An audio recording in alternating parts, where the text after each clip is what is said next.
السلام عليكم ورحمة الله وبركاته كلن طبعا وناكسن داو dhegeystayaal kusoo dhawaada labada ku waay waxa kamid noqon doona qatar culus oo markaasi ku soo wajahan Soomaaliya oo loo gaaday mucaaradka dawladda federaalka Soomaaliya oo xog bixiyay wararka kale barnaamij ku soo qaadan doona waxa kamid noqon doona duqa magaalada Muqdisho caasimada Soomaaliya oo markaasi sheegay in dayactir ay ku sameyn doonaan goobo muhiim ah oo ku bururay dagaaladii dalka Soomaaliya wararka kale barnaamijka ku eegi doona waxa kamid noqon doona xisbiga wadani oo markaasi ka hadlay dacwadda maxkamadda sare ee Soomaaliland loo qodobadaasi kuwa kale inuu ku soo qaadan taariikhdan waxay ku beegan tahay 4 bisha koobaad sanadku waa 2020 aynu guda galno barnaamijka oo faahfaahsan warbixinta ugu horeysa duqa magaalada Muqdisho Umar Maxamed Maxamuud Umar Finish ayaa waxa uu ka hadlay suuq markaas ku burburay dagaaladii Soomaaliya dalka Soomaaliya oo dayactir ku sameeyay maamulka gobolka Banaadir xilli warbaahintu kula hadlayay gudaha suuqa waxa daladiis kamid ahaa fursad qaali ah insha Allah taala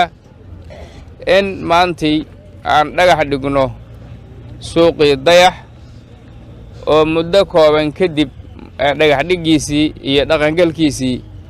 dib u dumay duruufo amni oo soo wajahay magaalada Muqdisho iyo daafaheeda darteed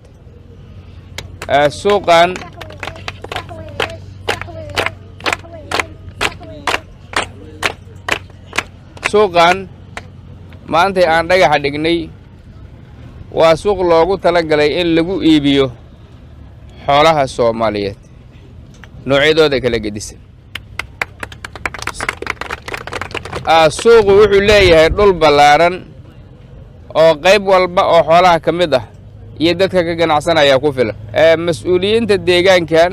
ee maamulka gobolka Banaadir oo u xil saaray nooleynta suuqan iyo madaxda maamulka gobolkuba waxay qaadanayaan mas'uuliyadda ah in suuqaanu dacdaradii hore ugu dhacday ayaan ku dhicin oo uu noqdo suuq weyn oo dhammaan xoolaha magaalada Muqdisho la isugu keeno bulshada Soomaaliyeed gaar ahaan kuwa ku nool Heliwaa iyo Gubadley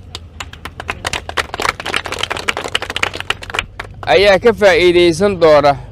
hergelida iyo hanaqaadka suuqa mar hadday fursad fadhigooda ugu timid ay tahay waxaan rajaynayaa inay kala dagaalami doonaan cid kasta oo ay u arkaan inay dayac iyo dib u dumid ku keenayso suuqa haddii aan bulshadu bislayn horumarku ma hana qaado cadaawad iyo amni darro iyo mashaakilaad dalkeena aafeeyay ayaa ku soo duulay suurageliyana in suuqaanu dumo taasi waxa u fududaysa bisayl la'aanta bulshada meesha ku nool oo aan wax badan ka garanayn cadowgooda iyo saaxiibkooda aan wax badan ka garanayn waxaan aaminsanahay maanta inay sidii hore ahayn oo ay garteen midka xasuuqaya midka dilaya ubadkooda iyo ciidamadooda baabi'inaya hantidooda inay garteen oo ay meel uga soo wada jeesan doonaan waxaan rajaynayaa sidoo kale hay-adaha dawladda ee horumarka iyo nolosha ugu keenaya fadhigooda inay gacanta qabsan doonaan oo ay kaasho doonaan ayaan rajaynaya haddii intaas ay dhacdo waxaa huban in suuqu sii noolaanayo bulshada halkaa ku noolna ay ka faa'iidaysanayso iyo guud ahaan ummadda Soomaaliyeed ee u soo iib iyo beec tagta suuqan haddii alle suuqan haddii uu hergalo insha Allah wuxuu faa'iido u noqon doonaa bulshada meesha degan ka sokow dadka xoola dhaqatada ah ee noloshooda ay ku tiirsantahay xoolaha nool wuxuu faa'iido u noqon doonaa dadka ka ganacsada xoolaha wuxuu faa'iido u noqon doonaa qofka macaashka ka raadinaya iyo qofka maqaayadda kule meesha nolol badan ayaa ka abuurmaysa waxa la rabaa marka meesha noloshu kaaga abuurmayso inaad difaacato waa midda la idinka rabo adinka maamulka degmada Heliwaa suuqan noogu xil saaran yacni maamulnimadiisa iyo hay-adaha amniga ee aaggan ka howlgalaba waxaan xil gaara ka saaraynaa oo xil gaara uu ka saaran yahay sugidda amniga suuqa iyo habsami u socodkiisa hannaanka suuqa iyo habsami u socodkiisu waa laba arrimood oo bili kara horena mari kara suuqa isla markaas waddooyin waaweyn oo suuqu leeyahay oo u saamixi kara gaadiidka iyo xooluhuba inay kuna yimaadaan kana arooraan waa waxyaabaha laga maarmaanka ah horumarka suuqa sidaa darteed bulshada waxaa laga codsanayaa jidadka ay bixiso dawladda hoose ee suuqa laga bixinayo iyo dhammaan goobaha loo calaameeyey qayb kasta oo suuqa inaan lagu soo durqin oo aan la ciriirin marka dadka ka ganacsanaya suuqa meelo gaar ah ayaa loo cayimi doonaa meelahooda ha ku ekaadaan waddooyinkuna waa muhiimadda koowaad oo bulshada ka wada dhexay wax alla wixii bulshadan ka dhexeeyey haddii mataqaanaa si gaara loo qaato sidaa horeyba u dhacday taasi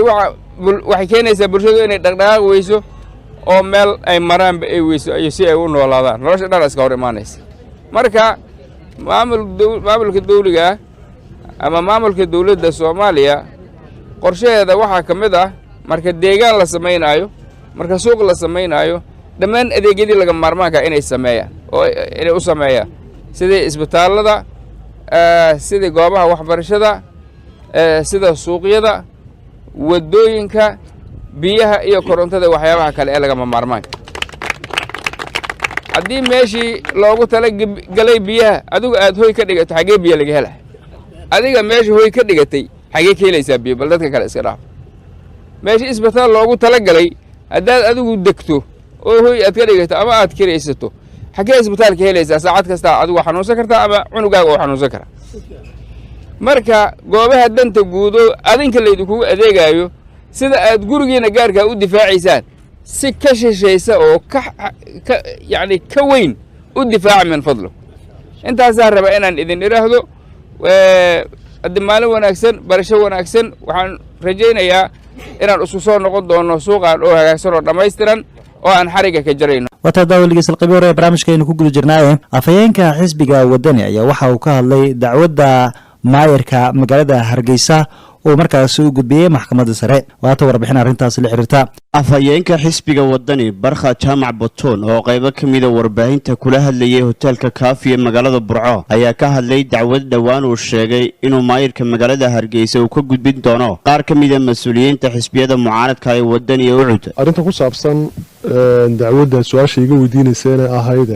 xisbiyada mucaaradka mas'uuliyiintooda in dacwad ay ka gudbinayo nin la yiraahdo Solteeko oo Hargeysa jooga horta Solteeko isagoo ayaabu dacwad gudbinaya su'aasha in loo waadixiyo bulshada Soomaaliland ay tahay waa taa Solteeko waa shakhsi waana shicib sharciyad maayir uu ku sheegan karayana ma jirto cid ay tahay in dacwad laga gudbiyo oo maxkamad la saarana waa isaga maxaan sidaa u leeyahay dalka xeer buu leeyahay dastuur buu leeyahay qawaaniin baa taala muddadii golaha deegaanka Hargeysa ninkaasi hogaaminayay 5 sano 2 sano saayida oo qeyrar sharciya ayuu cashuurta ummadana ku qaataa kursiga uu ku fadhiyaa saddex mid baa qofku maayirnimo ku sheegan karaya sharciga marka laga hadlayo kow waa inuu yahay elected person qof la soo doortay oo ku yimid rabitaan shacab laba waa inuu ku soo baxay digreeta madaxweyne oo legitimacy-ga sharci cidda dal kale oo madaxweynaha la doortay waxna magacaabi karay waxna eri karay saddex waa inuu muddo kordhin ku jooga mar hadduu mandatekiisii sharci dhacay golayaasha dalka ee sharci dejintu وين بدو كورنسيا صدق هبيدي كان يدي ويدينيا شعبك السوماليلاند با ويدينيا صدق midna ma ku fadhiya waa maya marka there is no way uu oran karayo maayir baan horta waa shicib ninkani qodobka labaad marka leeyahay isaga tahay in maxkamad la saaro oo maxkamaddu ku hanjabayo ay tahay inay xukunto waa isaga maxaan u leeyahay muddo 7 sanadooda ayuu caasimada maayirkeeda shay tusaalaha ugu basiisan ummadda Soomaaliland arki karaysa waxa weeyaan marka wax kale ba laga yimaado bilicda magaalada Berbera iyo boorka bartanka magaalada Hargeysa dhexyaan wuxuu maxkamadda ku mudanaya waxa weeyaan dantii guud ee ummadda magaalada Hargeysa ee maayirkeeda uu sheeganayay meel maanta dan guud ah baloor bartanka Hargeysa ama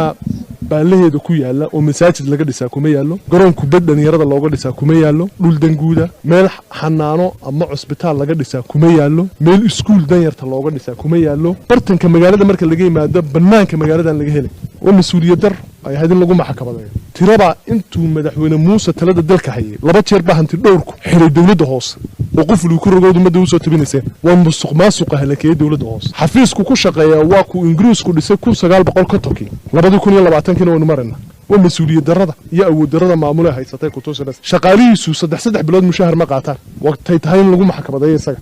magaalada Hargeysa oo caasimadii qaranka ah wadooyinkeeda markaad marayso hogog baa la maraya hogog wadooyin lama maro cashuurtu 6 degmad ka qaado yacni yakhyakhsi ilaaligood bad u dhimanaysa wadooyinka umadu ay dul marayso yacni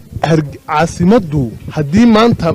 meesha la yiraahdo roob da'o hogog iyo boholay noqota odogtiina roobkii u dambeeyay maatidu qaaday ee daadka u dhimanayay ee madaxweynuhu soo kormeeriyay imisa ku dhintay tirada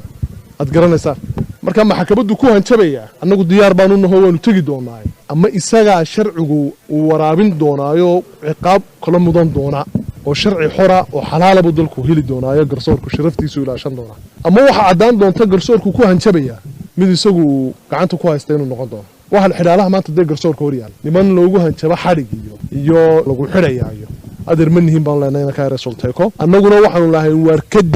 warkada imikaanu leenahay warkadaaya dhulka ummadeed qaadanaysa kadaaya baanu lahayn awlaha guud meesha talo ku ka hadlayay lahaa meesha la yiraahdo iyagoo boqolaalo hortuman oo leh wasiirka awlaha guud baanu weynayo dhulkaygii baa la naga qaadaya marka daawul Soomaaliland waxay maraysay shacabow nabadgelyada ilaashada mar labaad baan ku celinayaa shacabow buluudadii iyo beerihiina ka ilaashada nimanka geesta kale barkha jaamac batoon afayeenka xisbiga wadani waxa uu sharci darro ku tilmaamay xadhigga xogayaha rimaha gudaha ee xisbiga ucud mudane maxamuud cali Salmaan Ramaax oo maalmihii u dambeeyay ku xidhnaa magaalada Hargeysa arinta Ramaax baasha ma haystaan idaan ana sheegay baasha waa kiiraan ugu ma haystay waan saamaxaadan wax ku haystay tiimkii baa haystay aanu sheegnay wakaad wali Ramaaxira bal wuxuu ku xiran yahay bal garsoorka tago weydiye qof bila aadana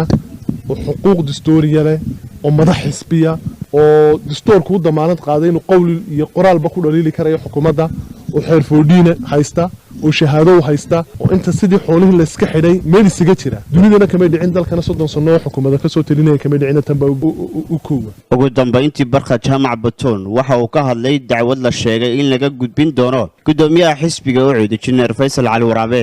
arinta kale ee mucjisada ah iyaduna waxa weeyaan Faysal Cali Waraabe ayaa dacwad loo haystaa bali oo maxkamadda isagana waaramu yaala bal iyadana wuu eegi doonaa ama Soomaaliland quruxda badneeda cadaaladda iyo sinaanta horumarka lagu naaloonayay baa suuragali ama xukuumadani wax kale saadaalinaysaa iyadun bay ku noqon doontaa waata dawladda waxaan soo garnay qodobka ugu dambeeyay barnaamijka waxa uu markaasi noqonayaa madaxweynihii hore ee Soomaaliya Sheekh Shariif Sheekh Axmed oo ku sugan magaalada London ee UK ayaa waxa uu sheegay in maanta dalka uu u baahan yahay isbedel maamul isla markaasina laga doonayo dadka Soomaaliyeed inay hormuud u noqdaan Sheekh Shariif Sheekh Axmed ayaa sheegay in maanta Soomaaliya ay joogto